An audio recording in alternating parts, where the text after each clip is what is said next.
बिस्मिल्लाहिर्रहमानिर्रहीम। अस्सलाम वालेकुम। उम्मीद करती हूँ कि बच्चों आप अपने घर में खैर व आफियत के साथ होंगे। मैं आपके जमात हफ्तों की इस्लामियात की टीचर हूँ।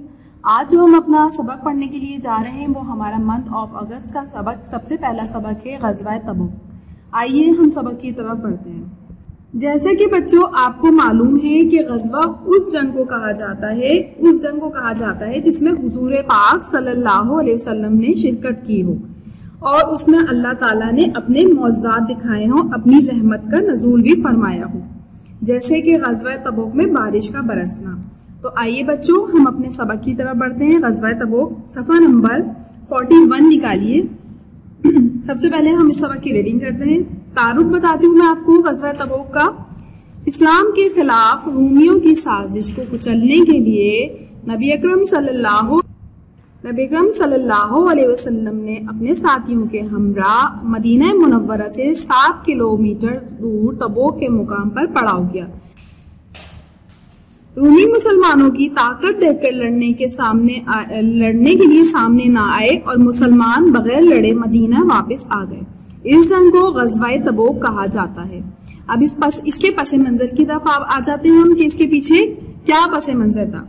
फतह मक्का के बाद सारा अरब इस्लाम के ज़ेर नगीन आ गया था। अब अरब में कोई ऐसी ताकत बाकी नहीं थी जो इस्लाम की मुखालफत कर सकती। अलबत्ता अरब से बाहर दो बड़ी ताकतें रूम और ईरान इस्लाम को अपने लिए खतरा महसूस करती थी। इनको नबी अकरम सल्लल्लाहु अलैहि वसल्लम खुतूत के जरिए से इस्लाम की दावत भी पेश कर चुके थे। सल्तनत रूम के साथ मुसलमानों की एक लड़ाई जंगे मोता पहले भी हो चुकी थी। 9 हिजरी में आप सल्लल्लाहु अलैहि वसल्लम को इत्ला मिली के रूम का बादशाह हिरकल मुसलमानों पर हमले की तैयारी कर रहा है ताकि मुसलमानों की बढ़ती हुई ताकत को कुचल दे। ये खबर सुनकर आप सल्लल्लाहु अलैहि वसल्लम ने फैसला किया कि रोमियों को पेशकदमी की मोहलत दिए बगैर खुद उनके इलाके में घुसकर एक फैसला कुन जंग लड़ी जाए। नबी अकरम सल्लल्लाहु अलैहि वसल्लम ने सहाबे किराम रज़ियल्लाहु ताला अन्हुम को जंग की तैयारी का हुक्म दिया। उसके बाद आ गया बच्चों जंग की तैयारी। मौसम सख्त गर्म था, खाने की शदीद किल्लत थी। किल्लत कहते हैं कमी को। यहाँ तक कि बाज़ औक़ात दरख्तों के पत्ते खाने पड़ते थे। पिछले साल 8 हिजरी खजूर की फसल कम हुई थी। इस साल 9 हिजरी फसल पककर तैयार थी। अगर बरवक्त न संभाली जाती तो जाया होने का इम्कान था। मुसलमान फिलफूर रवानगी ना चाहते थे। इसके अलावा मुनाफिकीन की तरफ से तरह तरह की साजिशें हो रही थी। मुनाफिकीन कहते हैं जो मुंह पे तो बहुत अच्छे होते हैं लेकिन उनके दिलों के अंदर कुछ और होता है, उसे कहते हैं मुनाफिक। मुनाफिकीन मुसलमानों को बहका रहे थे कि ऐसी सब गर्मी में सफर ना करो। जो मुंह पर अच्छे बन रहे थे लेकिन उनके दिलों में मुसलमानों के लिए बुग़्ज़ था, तो मुसलमानों को बच्चों बहका रहे थे कि ऐसी सब गर्मी में सफर ना करो। अल्लाह ताला ने इन मुनाफिकीन को कुरान मजीद में इन अल्फाज से तंबीह फरमाई। तर्जुमा, और वो कहने लगे कि ऐसी गर्मी इसमें ना निकलो, कह दीजिए कि जहन्नुम की आग इससे शदीद गर्म है। काश ये लोग समझते। ये सूरह तौबा की आयत नंबर 81 है। मुसलमानों के लिए ये सख्त आजमाइश और तंगी का दौर था। कुरान ने इस तंगी के वक्त को सातुल उसरा कहा है। इन तमाम मुश्किलात और रुकावटों के बावजूद मुसलमानों ने नबी अकरम सल्लल्लाहु अलैहि वसल्लम के हुक्म पर लब्बैक कहा। लब्बैक का मतलब होता है बच्चों हाजिर होना, और इस ग़ज़वे में शिरकत की। नबी अकरम सल्लल्लाहु अलैहि वसल्लम की ज़ात उन्हें दुनिया की हर चीज से ज्यादा महबूब थी। वो नबी अकरम सल्लल्लाहु अलैहि वसल्लम के इशारे पर अपनी जानें कुर्बान करने के लिए हम वक्त तैयार रहते थे। आप सल्लल्लाहु अलैहि वसल्लम ने इस ग़ज़वे के लिए मुसलमानों को अल्लाह की राह में माल खर्च करने का हुक्म दिया।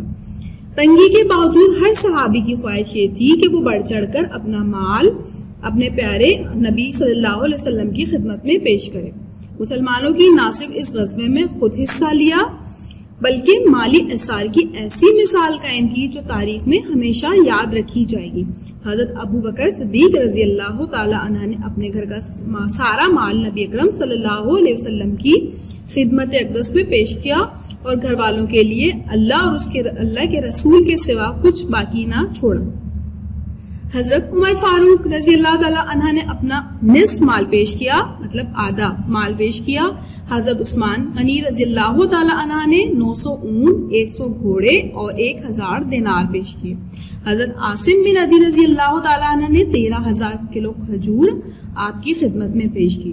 नादरा सहाबा ने मजदूरी की और जो कुछ मिला वो आपके सामने रख दिया। औरतों ने अपने जेवरात पेश किए। बाद सहाबा इकराम रजी अल्लाह ताला अन्हुम ने इस कदर बेसरो सामान थे कि वो जिहाद की तैयारियों में हिस्सा ना ले सके। बेसरो सामान का मतलब होता है बच्चों उनके पास कुछ नहीं था। उन्होंने नबी अकरम सल्लल्लाहु अलैहि वसल्लम से अर्ज की कि उन्हें भी जिहाद में साथ ले जाएं। आप सल्लल्लाहु अलैहि वसल्लम ने फरमाया कि मेरे पास तुम्हें साथ ले जाने के लिए सवारियां नहीं है। खुलूस, जज्बात और जहाद पर साथ ना जा सकने की हसरत भी उनकी आंखों से आंसू निकल पड़े। अल्लाह ताला ने कुरान मजीद में उनकी हालत बयान करते हुए फरमाया है और तर्जुमा और इस गम से कि उनके पास खर्च मौजूद ना था उनकी आंखें अश्कबार थी। वो बच्चों को नहीं जा पाए थे क्योंकि उनके पास सवारियां नहीं थी, उनके पास जो असला जो होता है, जो अपनी जो सामान होता है, उनके पास कुछ नहीं था। तो वो हसरत से रो रहे थे। तो हुजूर पाक सल्लल्लाहु अलैहि वसल्लम उन्हें अपने साथ नहीं लेकर गए थे, तो उनकी आंखें अश्कबार थी, वो रो रहे थे।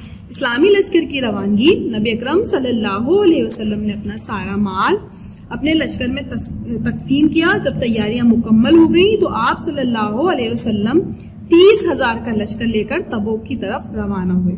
गर्मी का मौसम था, सफर बहुत लंबा, सामान कम, रास्ता कठिन और दुश्वार था। 18 आदमियों के लिए एक सवारी थी जिस पर सब बारी बारी सवार होते थे।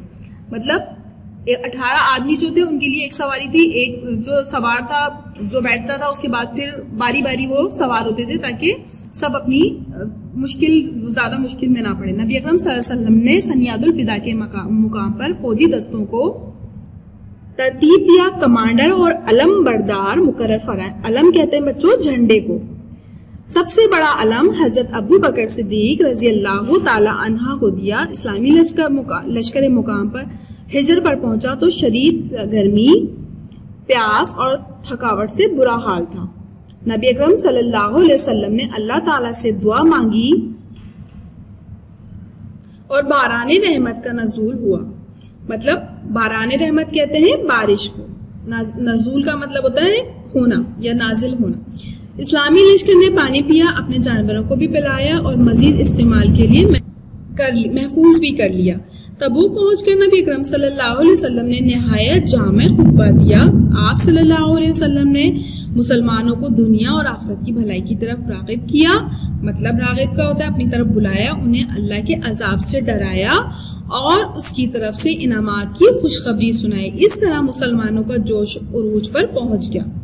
उसके बाद बच्चों मुसलमानों की फतह। दूसरी तरफ रूमियों और उनके साथियों को नबी अकरम सल्लल्लाहु अलैहि वसल्लम की आमद की खबर हुई तो उनमें खौफ की लहर दौड़ गई। उन्हें आप सल्लल्लाहु अलैहि वसल्लम का सामना करने की हिम्मत ना हुई और वो अपने अंदरूने मुख्तलिफ शहरों में बिखर गए। मुसलमान बगैर लड़ाई के कामयाब कामरान मदीना वापस आए। अहले मदीना ने बाहर निकलकर नबी अकरम सल्लल्लाहु अलैहि वसल्लम का इस्तकबाल किया और बच्चियों ने वही गीत गाए जो हिजरत मदीना के मौके पर गाए थे। नबी अकरम सल्लल्लाहु अलैहि वसल्लम ने तबूक में 20 दिन क़याम फरमाया। यहाँ पे लिखा हुआ है बच्चों, क्या आप जानते हैं ग़ज़वा तबूक में मक्का और अहले अरब के तमाम मुसलमानों ने शिरकत की सिवाय इन 3 मुखलिस सहाबा इकराम रज़ी अल्लाह तआला अन्हुम के, हज़रत कअब बिन मालिक, हज़रत हिलाल बिन उमय्या और हज़रत मरारा बिन रबी रज़ी अल्लाह तआला अन्हुम। उसके बाद आ जाते हैं बच्चों इसके नताइज व असरात की तरफ। इसके क्या नतीजे निकले और इसके क्या असरात आए। ग़ज़वा तबूक के दर्दिल असरात मुरत्तब हुए। दुनिया में उस वक्त की सबसे बड़ी फौजी कुव्वत रूम पर मुसलमानों का ऐसा रवो दबदबा पड़ा कि उनमें इस्लामी लश्कर का सामना करने की हिम्मत ना हुई और वो अंदरूनी मुल्क मुख्तलिफ शहरों में बिखर गए। लोगों पर यह बात अच्छी तरह वाज़ेह हो गई कि अब जज़ीरतुल अरब में इस्लाम की ताकत के सिवा कोई और ताकत नहीं है। मुसलमानों की फौजी साख में इजाफा हुआ और मुसलमानों ने बहुत से अहम सियासी फवायद हासिल किए जिनका हुसूल जंग की सूरत में मुमकिन न था। ईसाई कबाइल ने नबी अकरम सल्लल्लाहु अलैहि वसल्लम की खिदमत में हाजिर होकर जिज़िये की अदायगी कबूल की और सुलह का मुआहदा कर लिया। जिज़िया कहते हैं जुर्माने की एक शक्ल को, जिज़िया है जुर्माने की एक शक्ल को कहते हैं। अल्लाह ताला ने मुनाफिकीन की साजिशों का पर्दा चाक कर दिया और इनके खिलाफ सख्त रवैया इख्तियार करने का हुक्म फरमाया। ये चैप्टर आपने समझ लिया ग़ज़वा तबूक का, जिसमें मुसलमानों को अल्लाह ताला ने फतह हासिल करवाई थी। अब हम अटते हैं इसके बच्चों तफ़हीम की तरफ। सफ़ा नंबर 44 देखिए, सरगर्मी तफ़हीम। दुरुस्त बयान पर सही का निशान लगाइए। यहाँ पर सवाल हमें 4 ऑप्शन दिए गए हैं, इसमें हमें दुरुस्त जवाब बताना है। तबूक मदीना से दूर है 600 किलोमीटर, 700 किलोमीटर, 800 किलोमीटर या 900 किलोमीटर। तो इसका सही जवाब है बच्चों 700 किलोमीटर। दूसरा हमारा है जंगे तबूक हुई 6 हिजरी को, 7 हिजरी को, 8 हिजरी को या 9 हिजरी को। तो इसका दुरुस्त जवाब है बच्चों 9 हिजरी को। उसके बाद ये सल्तनत रूम की मुसलमानों से पहले भी एक जंग हो चुकी है, जंगे मोता, ग़ज़वा बदर, ग़ज़वा तबूक और ग़ज़वा हुनैन। तो इसका दुरुस्त जवाब है बच्चों जंगे मोता। उसके बाद है हज़रत अबू बकर सिद्दीक़ रज़ी अल्लाह ताला ने नबी अकरम सल्लल्लाहु अलैहि वसल्लम की खिदमत में पेश किया अपने घर का आधा माल 700 दिनार, अपने घर का सारा माल 1000 दिनार। तो आपने ये पढ़ा है अपने घर का सारा माल। उसके बाद इस्लामी लश्कर की तादाद थी 10,000, 30,000, 20,000 या 40,000। तो इसका दुरुस्त जवाब लिखेंगे बच्चों हम 30,000। अब जैसा कि बच्चों आपको मालूम है कि इस सबक के अंदर कुछ डिफिकल्ट वर्ड्स थे, मुश्किल अल्फाज थे, तो इसलिए हम यहाँ पर आपको मुश्किल अल्फाज भी बता रहे हैं जिन्हें आपको अपनी कॉपी के अंदर करना है। उसके बाद हम अपने सवाल जवाब की तरफ बढ़ेंगे। तो इसके मुश्किल अल्फाज देखिए बेटा, जिजिया का मतलब होता है जुर्माने की एक शक्ल। उसके बाद सुलह का मतलब होता है दोस्ती। अश्कबार का मतलब होता है आंसुओं से भरी हुई आंखें। पड़ाव का मतलब होता है सफर के दौरान रुकना, कयाम करना। और मोहलत का मतलब होता है मियाद या एक मुकर्ररा वक्त। मुश्किल अल्फाज करने के बाद हम यहाँ पर अपना काम करेंगे मुख्तसर जवाब। सबसे पहला सवाल है मुनाफिकीन मुसलमानों को किस तरह बहका रहे थे। तो इसका जवाब मैं यहाँ पर आपको दिखा रही हूँ। आपको मैं इसकी पिक्चर भी ग्रुप पे शेयर कर दूंगी ताकि आप आराम से अपनी कॉपी के अंदर उतार लें। मुनाफिकीन मुसलमानों को किस तरह बहका रहे थे, इसका जवाब लिखेंगे हम। मुनाफिकीन मुसलमानों को बहका रहे थे कि ऐसी सख्त गर्मी में सफर ना करो। उसके बाद दूसरा सवाल देखिए, ग़ज़वा तबूक की मुश्किल दौर को कुरान मजीद में क्या कहा गया है। इसका जवाब बच्चों हम लिखेंगे कुरान ने इस तंगी के दौर पर सादुल उसरा कहा गया है। तीसरा सवाल है बच्चों, हजरत उमर फारूक रजी अल्लाह ताला अन्हु ने ग़ज़वा तबूक में क्या इशार किया। इसका जवाब हम लिखेंगे हजरत उमर फारूक ने अपना निस्फ माल पेश किया, मतलब घर का जो आधा, जो उनका जितना भी माल था आधा माल उन्होंने पेश किया। नबी अकरम ने किस मुकाम पर फौजी दस्तों को तरतीब दिया। यहाँ पे इसका जवाब हम लेंगे नबी अकरम सल्लल्लाहु अलैहि वसल्लम ने शनियतुल विदा के मौके पर फौजी दस्तों को तरतीब दिया। उसके बाद हमारा सवाल है नबी अकरम सल्लल्लाहु अलैहि वसल्लम ने सबसे बड़ा अलम किसको पेश किया। अलम कहते हैं झंडे को। हुजूर सल्लल्लाहु अलैहि वसल्लम ने सबसे बड़ा अलम हजरत अबू बकर सिद्दीक रजी अल्लाह तआला अन्हु को पेश किया। उसके बाद बच्चों हम आ जाते हैं अपने तफसीली जवाबात की तरफ। तफसीली जवाबात में सबसे पहला सवाल देखिए बच्चों, ग़ज़वा तबूक का पस मंजर पेश करें। यहाँ पर हम आपको इसके 3 सवाल बताएंगे और आपको ये 3 सवालों के जवाब लिखने हैं। ग़ज़वा तबूक का पस मंजर पेश करें। फतह मक्का के बाद सारा अरब इस्लाम के ज़ेर नगीन आ गया था। 9 हिजरी में आप सल्लल्लाहु अलैहि वसल्लम को इत्तला मिली कि रूम का बादशाह हेकल मुसलमानों पर हमले की तैयारी कर रहा है ताकि मुसलमानों की बढ़ती हुई ताकत को कुचल दे। ये सुनकर आप सल्लल्लाहु अलैहि वसल्लम ने फैसला किया कि रूमियों की पेशकदमी की मोहलत दिए बगैर खुद इनके इलाके में घुसकर एक फैसला कुन जंग लड़ी जाए। दूसरा सवाल है बच्चों, ग़ज़वा तबूक के दौर मुसलमानों के लिए सख्त आजमाइश और तंगी का दौर था, वाज़े करें। ये आपको सवाल नंबर 2 करना है। उसका जवाब आप लिखेंगे मुसलमानों के लिए सख्त आजमाइश और तंगी का दौर था। आपने मुसलमानों को अल्लाह की राह में खर्च करने का हुक्म दिया। तंगी के बावजूद हर सहाबी की ये ख्वाहिश थी कि वो बढ़ चढ़कर अपना माल प्यारे नबी सल्लल्लाहु अलैहि वसल्लम की खिदमत में पेश करे। उसके बाद सवाल बच्चों, सहाबा किराम के माली एसार से हमें क्या सबक मिलता है। इसका जवाब हम लिखेंगे सहाबा किराम के एसार से हमें सबक मिलता है कि हम अभी अपनी जान और माल अल्लाह की राह में खर्च करने से ज़रीफ ना करें। उसके बाद सवाल है बच्चों, ग़ज़वा तबूक के अहम वाक़यात बयान करें।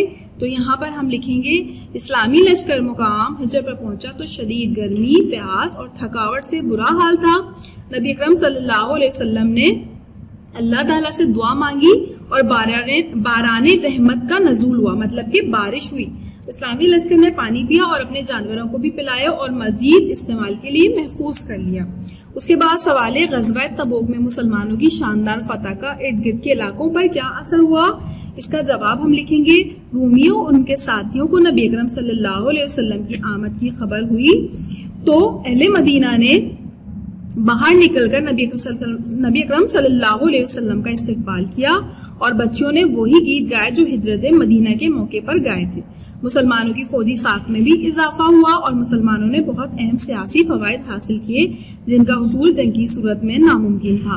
ये चैप्टर हमने पढ़ लिया है बच्चों, ग़ज़वा तबूक। इसकी रीडिंग भी हमने कर ली बहुत अच्छे से, हमने इसका तफ़हीम किया है, मुश्किल अल्फाज भी किए हैं, मुख्तसर सवाल जवाब किए हैं और इसके तफसीली जवाब भी मैंने आपको बता दिए हैं। यहाँ पर मैं आपको ग्रुप पे इसकी पिक्चर भी शो कर दूंगी ताकि आप आराम से अपनी कॉपी के अंदर ये काम कर लें। ये जो ग़ज़वा तबूक है इसमें मुसलमानों ने बहुत ज्यादा बेमिसाल माली कुर्बानियां दी थी, इसकी मिसाल अब तक नहीं मिलती और इसके अलावा मुसलमानों ने बहुत अहम कामयाबियां हासिल की थी। आप उम्मीद है कि आपको सबक समझ आ गया होगा। इंशाल्लाह अगले चैप्टर में आपसे मुलाकात होगी। अपना काम बहुत अच्छे से कीजिएगा, टाइटल पेज भी बनाइएगा, इंडेक्स में भी इस चैप्टर को मेंशन जरूर कीजिएगा मंथ ऑफ अगस्त लिखकर और इसका उन्वानी सफा बना के फिर ये अपना काम कीजिएगा। नेक्स्ट चैप्टर में आपसे फिर मुलाकात होगी। जब तक के लिए अपना बहुत सारा ख्याल रखिएगा। अल्लाह हाफिज।